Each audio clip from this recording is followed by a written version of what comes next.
born again, reliyon. No, dili reliyon ang born again. Kinahanglan na ma-born again kay para mag-uho na patong kinabuhi. Kabalo mo, dili man sa'yo ng mga lagad sa Ginoo.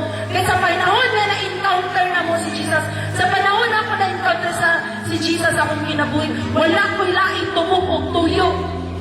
Kung dili makasinati o sa ubang tao, kung unsa ang nasinati na ako sa presensya sa Ginoo. Sometimes natay badlungon nga itong higala, mahimo patang bandautan sa mata nila. Kahilang tunon daw, chismosa. No. Wala na sa among mga kasing-kasing kami nga nangalakad sa Ginoo.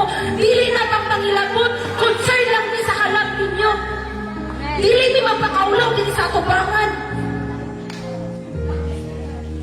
Para musangyaw sa pulong sa Ginoo. Kaya dili na mo kaya ikaulaw ang pulong sa Ginoo.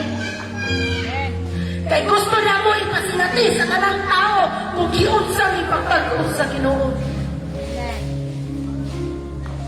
Kanang tao diri nakabalo kung sa among mga kinabuhi sa unang panahon diri. Okay lang i-judge ta. Pero kabalo ta sa itong kasing-kasing nga atong gialagaran na abuse. Nga kaya mo pag-o sa itong mga kinabuhi. Dili mi magpakaulaw diri. Dili mi magkapoy-kapoy. Dili mi wataog sa'yo para sa kalang nga unay layo sa Ginoo. Kaning mga alagad sa Ginoo, isara na ang ilang tumong o tuyo sa mga tao.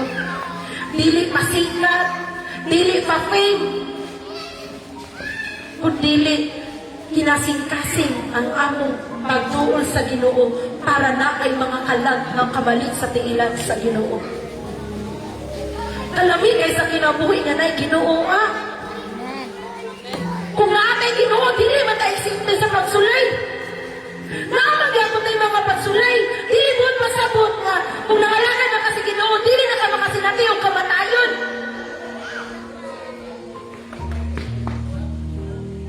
Naagya ko'y kamatayon sa pagpangalagad sa Ginoo. Naagya ko'y mga pagsulay kung mga lagad na sa Ginoo. Pero ang nakalami lang, pagwas na naakay Ginoo, pag naakay problema, kapalo ka kung kinsa imong tuulan.